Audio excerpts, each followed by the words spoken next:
Bienvenidos a ¿Qué pasa Boston? Con Gabriela Salas, el latido de nuestra comunidad, donde escucharás historias reales de personas reales que viven en tu vecindario, informando, conectando y elevando nuestras voces en ¿Qué pasa Boston?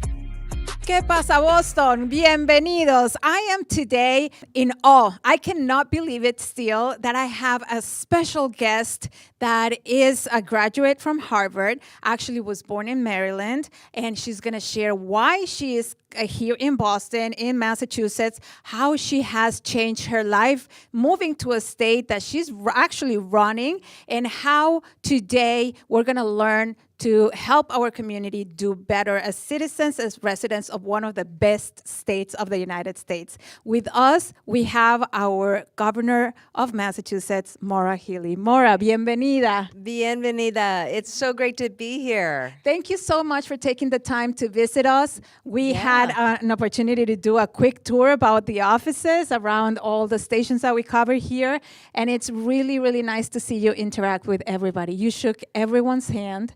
That's impressive. That's really, really heartwarming. Well, first of all, it's so impressive how many stations are here, and I just really appreciate everybody out there working so hard to communicate, right, to the people. So many people look to radio personalities. They trust radio personalities, and so it was just great for me to get the chance to be able to come by and meet everybody, say thank you. You've got a super cool studio, too. Yeah.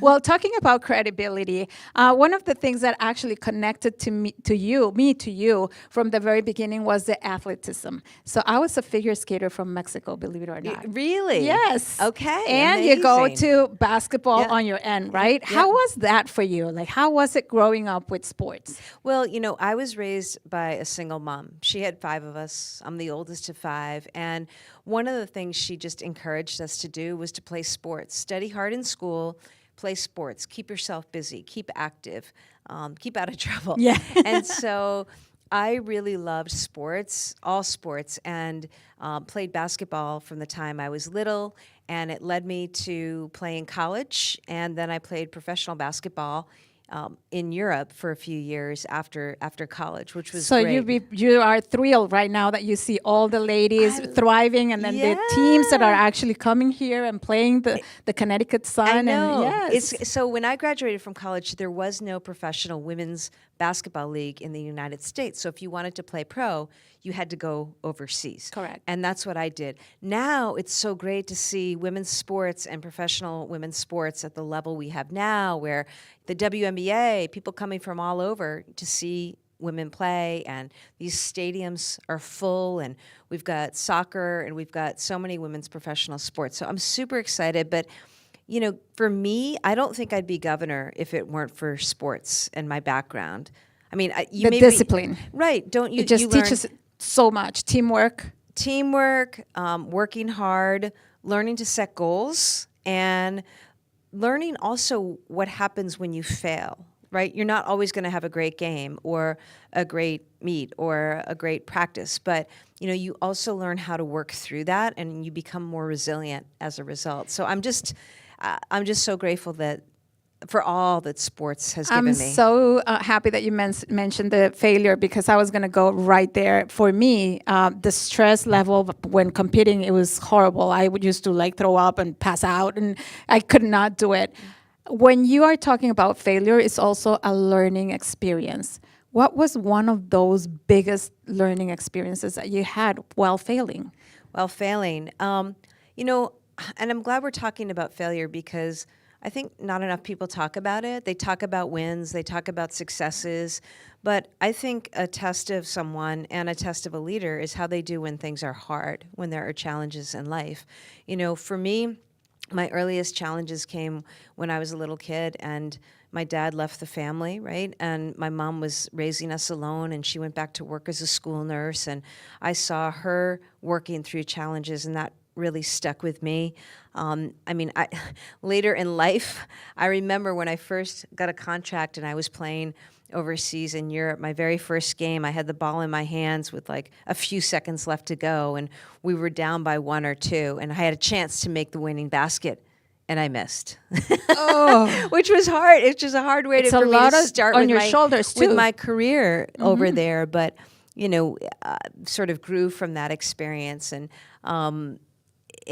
became a better player and teammate for it.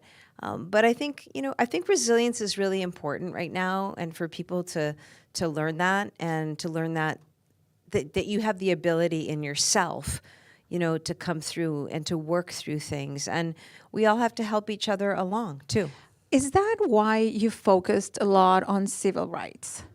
Yeah, I got out of law school. I was a lawyer. I was a business lawyer for a long time, trial lawyer for a long time, and then I decided to take a big pay cut, 70% pay cut, and I left private practice, quit the big firm, and went to the Attorney General's office to lead the Civil Rights Division.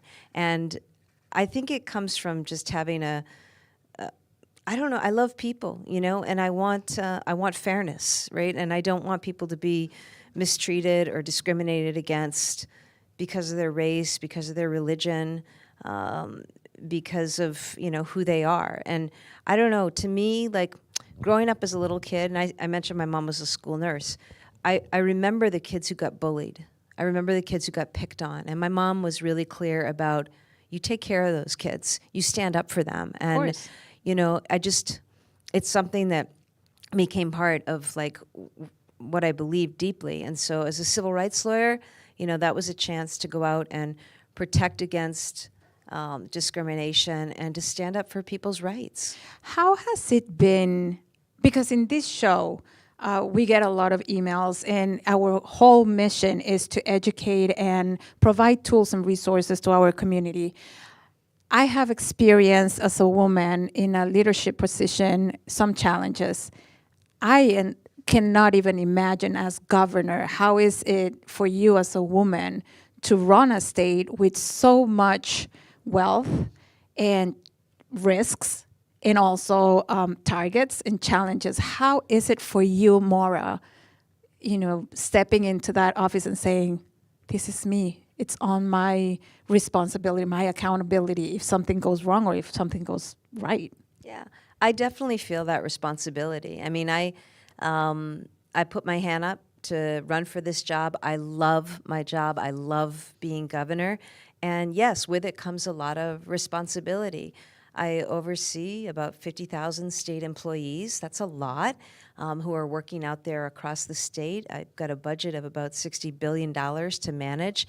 And my job is to be a really good CEO and leader for our state. And I think in today's environment, anybody who's in political office, you have to get used to the criticism.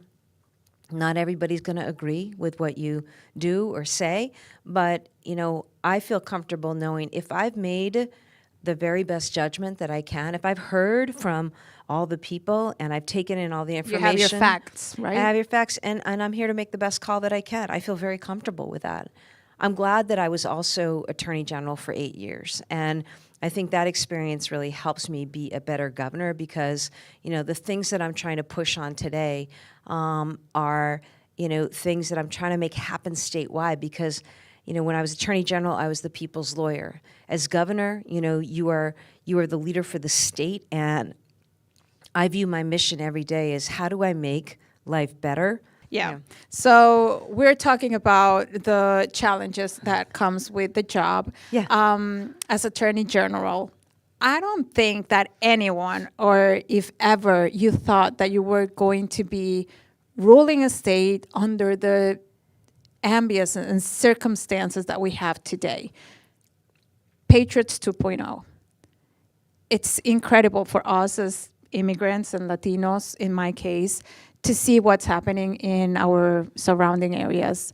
What is it like for you in your shoes? It's really painful. It's really heartbreaking to see what the Trump administration has been doing to our communities. I mean, Donald Trump has made cuts to food for babies, heating assistance for seniors. He's made cuts to housing. He's made cuts to healthcare services for our veterans. And so you just see all these things happening that that are so harmful to people in our state, frankly, Americans around this country. And then you also see this attack on immigrant communities. And, I'm from a family of immigrants. My grandparents came here from other countries and built a life. And, here I am today, governor of this great state of ours. And, the American story is the immigrant story. And, what I'm seeing that is so heartbreaking is the number of people who have been taken out of our communities who are landscapers and construction workers and nannies and healthcare aides, people who have been living here for years, decades sometimes, paying taxes, raising their kids, contributing to the good of our communities, and all of that taken away. And, it makes no sense. And I've said, look, I was a prosecutor. I'm all about going after bad guys, going after violent criminals, taking them off our streets, taking them out of our communities. I support that. What I don't support, though, are efforts by ICE agents to park their car outside churches or child care centers, or to do other things that, the idea that you're ripping people from our streets, kids. The other day we had a young 16-year-old boy with disabilities who was taken by ICE, right? We have had parents taken from their cars in front of their young kids. I mean, it's so sad. This is traumatic. And, we continue to call on the Trump administration to stop this. You know what Donald Trump should do? He should work with Congress right now and do immigration reform. So we have a pathway to citizenship, and so that we have the right measures in place. Instead, it seems to be this is all about intimidation, about fear. And here's what's also so sad to me as governor, because people are afraid. We've got kids who are not going to school. We've got people who aren't going to doctor's appointments or seeking care. We've got people who are really, really struggling. And, it's a terrible and challenging time right now for our immigrant communities. My office is doing a lot to support our immigrant communities. Yes, we've seen that. We are with, helping families out right now who may have lost a breadwinner from their family. We work a lot with our immigrant advocacy organizations on funding. And it's just so heartbreaking. That's what you are doing as far as the government side. But as a community, how can we help you? What can we do to help you defend us and protect us, and at the same time staying prepared if anything happens to us? Yeah. Look, I think that we have to continue to be in communication. I've encouraged communication between law enforcement and community organizations. And in fact, much of that has worked very, very well. The relationship between local law enforcement and our immigrant communities across Massachusetts has worked very well.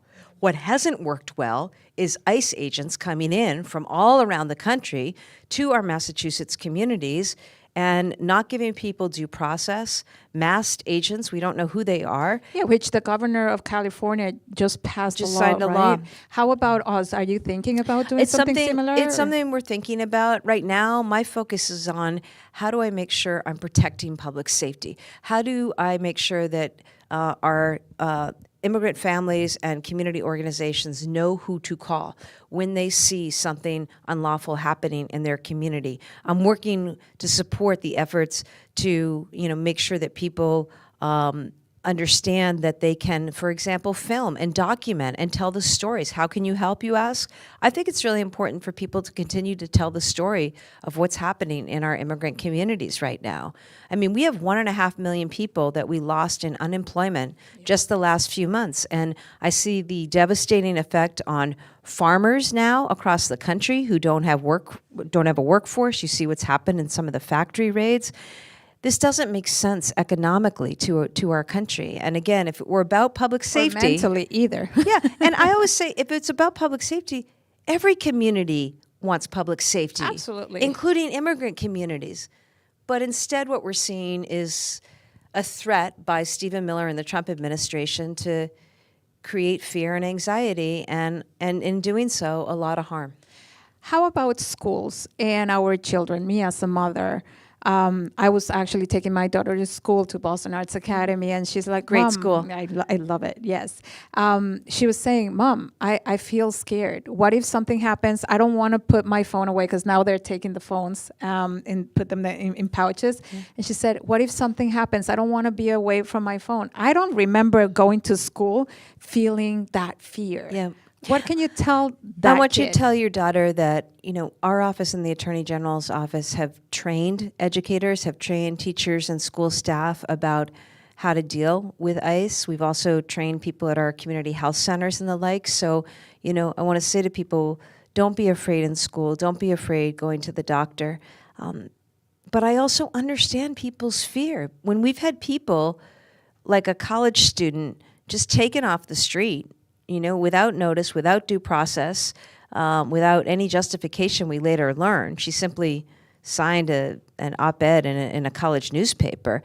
When we have a 16-year-old taken off the street on his way to volleyball practice, having done nothing terrible. wrong, I understand people's fear, but we're just going to continue to communicate with our organizations. I think it's important that people find ways to also document what's happening, share that information with the local police, share that information with the Attorney General's office and with my office, because we need to tell the story of the harm out there and hope that that will get the Trump administration to see that what they're doing is really, really destructive and I harmful. think also for us, we need to have communication internally within our family circle, and also share a plan, right? Like an emergency number, an emergency word that we can tell you at home need to start having those conversations. As harsh as they are, you need to prepare your children and know that we're in a state compared to others that are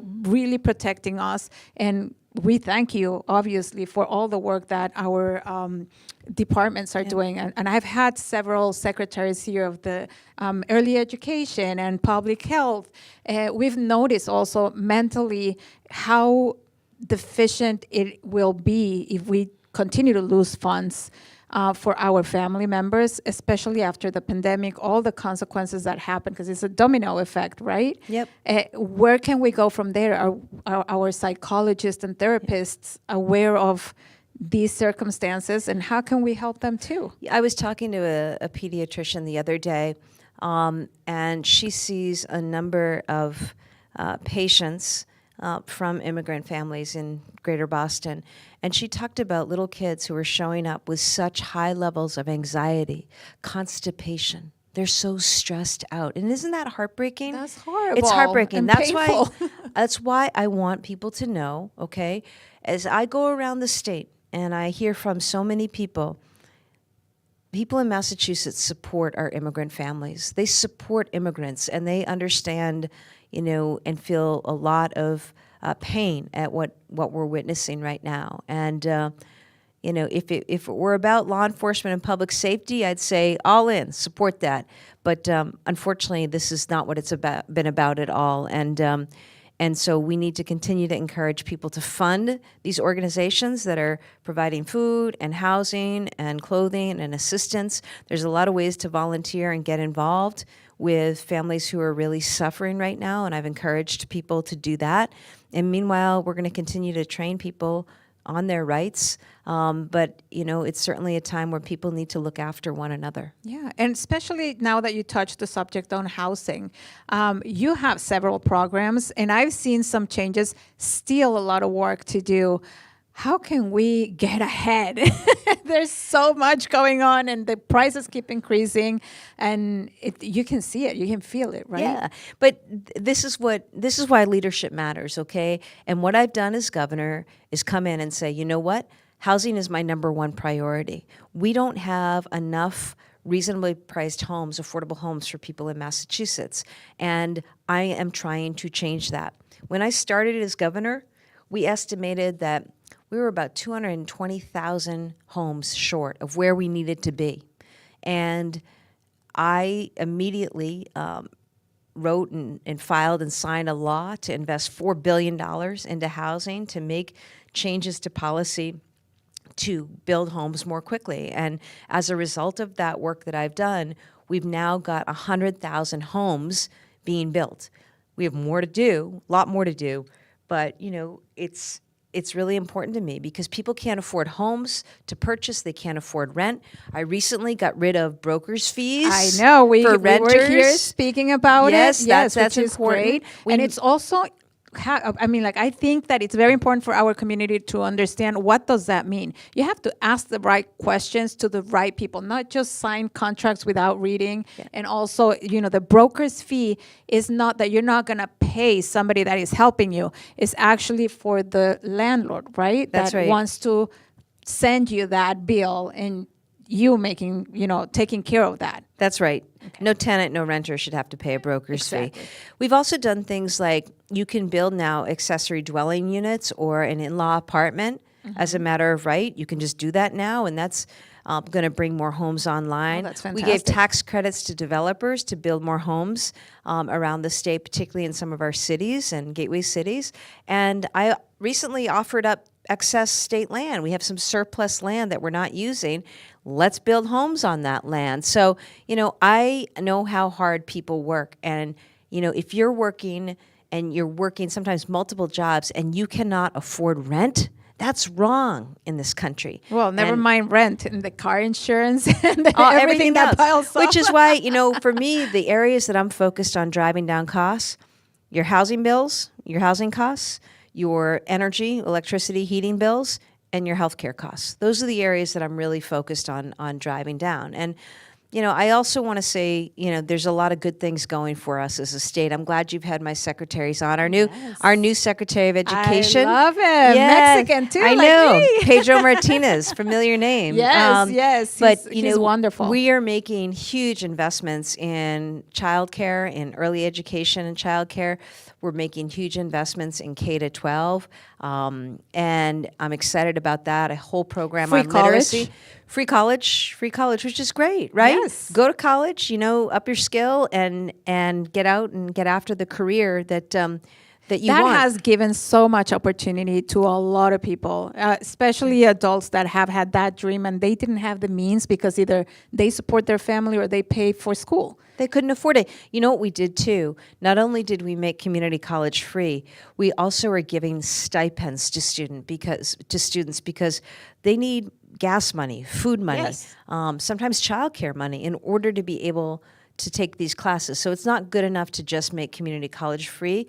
You have to make it so that students can actually I'm so glad you're stay thinking about in school, finish the program, get that certificate, get that degree, and get that job that's going to give them and their family economic mobility. And that's why we did it. Well, economic mobility, and also I believe that now with the 2026 year that we are facing, lots happening. 250th anniversary of the United States. The World Cup is coming to Boston. We're super excited.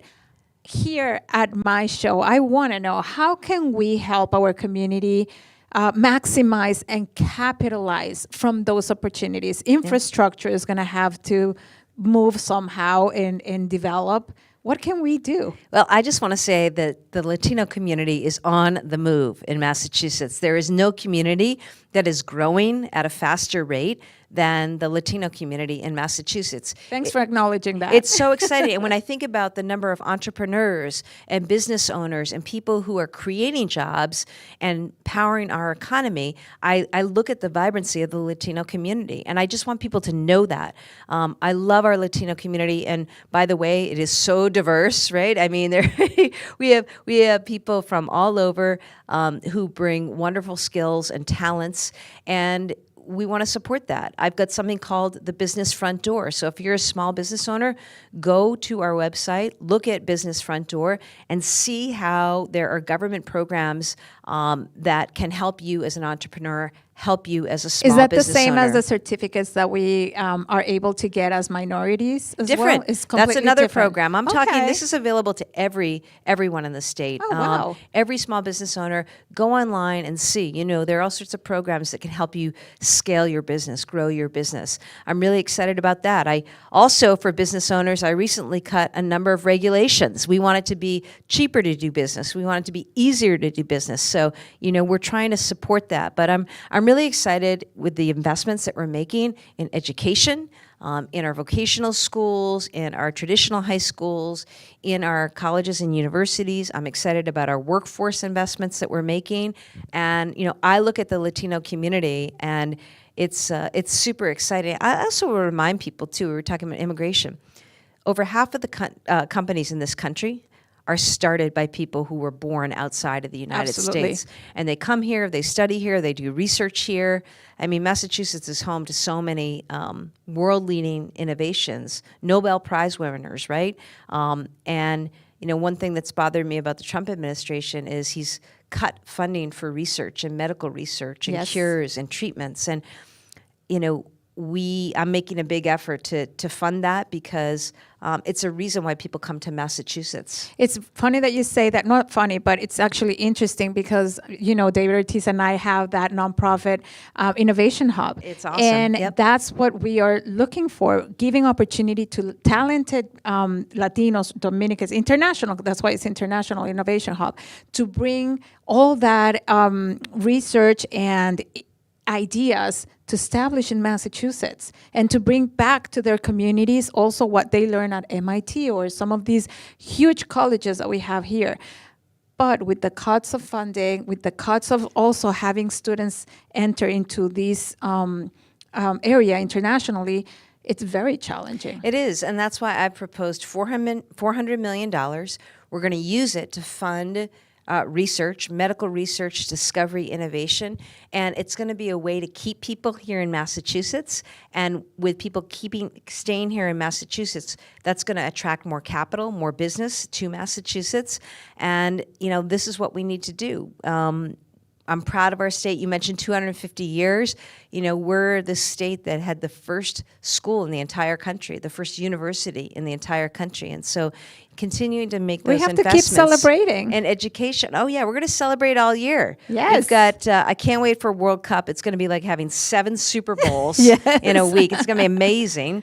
And just think about it, $450 million just in 45 days. I know. It's crazy. It's also why we're working really hard on our infrastructure, transportation, the T, Phil Ang, great general manager, doing great work. By the way, the T has extended hours now, late night hours through the weekends, which, talk about vibrancy. We want people to be able to get into Boston, out of Boston, enjoy all that the city has to offer and be able to do that later into the evening. It's good for our local economy, so we've made that available on the T. We are so happy to have you here in Massachusetts, running our beautiful state, and also here at Pasa Boston, Governor Maura Healey. I am so thankful again for the time. What message can you leave our children and our parents in the Latino community? Well, my message is I want people to have hope. Massachusetts is a great state. You're living in the greatest state in the country. You're living in a state that values you, that sees you, that wants you to make the most of the opportunities that you have and not let anything get in the way. And we're here to support you with the kinds of investments that we make. And I also want people to feel joy. Absolutely. And it's let's go dance in downtown. You know what? I think I'm not kidding. I think it's so important right now because people get depressed and they're down in the news cycle and, and then you see violence and shootings, right? And it's like day after day after day, and people wonder, what is going on in our world? You know what? The world is your community. Engage in your community. Acts of kindness every day. Smile at people. Talk to people. Say hello. Let's create our own joy and happiness. And with that, that positivity, that feeds on itself. And that's my message to kids is, not only are you in the greatest state in the country, but we're going to do everything to make sure that you have all the opportunity that you can possibly have. Thank you so much. Ya lo sabe, mi gente. Remember to download that iHeart app and continue to select Que Pasa Boston as your favorite podcast. We're here continuing to give you and provide you resources and tools to better your life and be a better community. Thank you again, everybody, for listening. See you next week. Esto fue Que Pasa Boston con Gabriela Salas. Síguenos para descubrir más historias de nuestra comunidad.